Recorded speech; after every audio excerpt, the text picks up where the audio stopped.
I decided to make this video to show how to remove the transmission and replace the clutch on a 1993 Ford Ranger.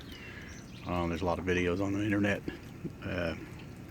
This one's going to be a little bit different. I'm not going to sit there showing you how to turn a wrench. Obviously you already know that, otherwise we'd be doing this. Just trying to show you some of the things that I learned as I was changing the transmission. I'm going to read the car here. First off, you're going to need a decent jack. If you have a transmission jack, that would be important. If you don't have it, any jack will do. I've already removed the drive shaft. As you can see, there's 4 bolts. They're 13 millimeter. I removed the cross member. Luckily mine wasn't rusted. It's actually in pretty good shape. I came right out of here.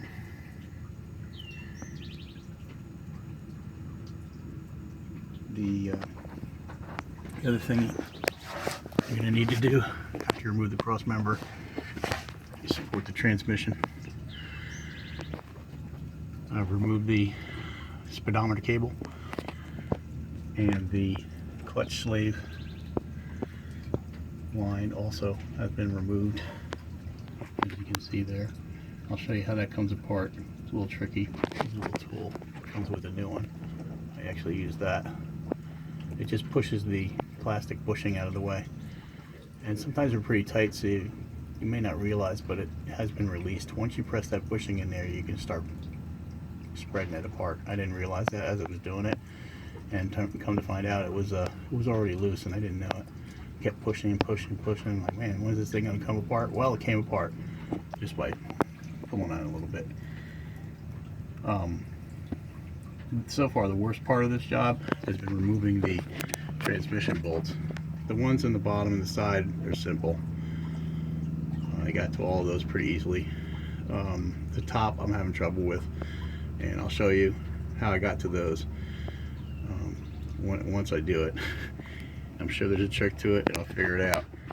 Also removed the starter and, of course, the battery cable. Otherwise you're going to be arc welding under here, and you don't want to do that. So far it's been pretty straightforward. I'm going to go show you up on top a little trick.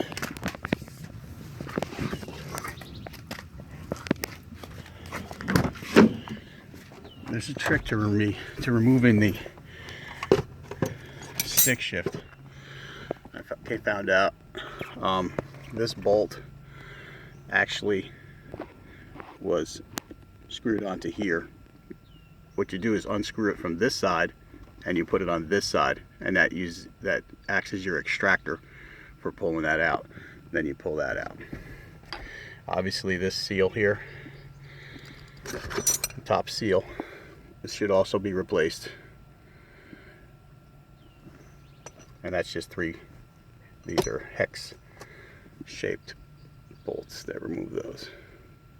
The cover, I broke one of them getting it off. I'll probably glue that back on. These screws are all rusted. They were Phillips head, but as soon as you put the Phillips head in there, forget about it. So just get them out the best way you can. Once that's done, this plate comes off and the transmission should drop straight down. While I got this out, I'm going to replace the bushing and everything. It's a good idea to replace anything you can while you have this out, because it's going to be a bear later on. I'm also going to replace the rear main seal on this vehicle once it's been exposed. This all started with a slave cylinder. I don't really need a clutch, but I'm going to put it in anyway because I don't want to do this again. So, all right, I'll get back to you as soon as I get these bolts out of here, and I'll show you how I did it.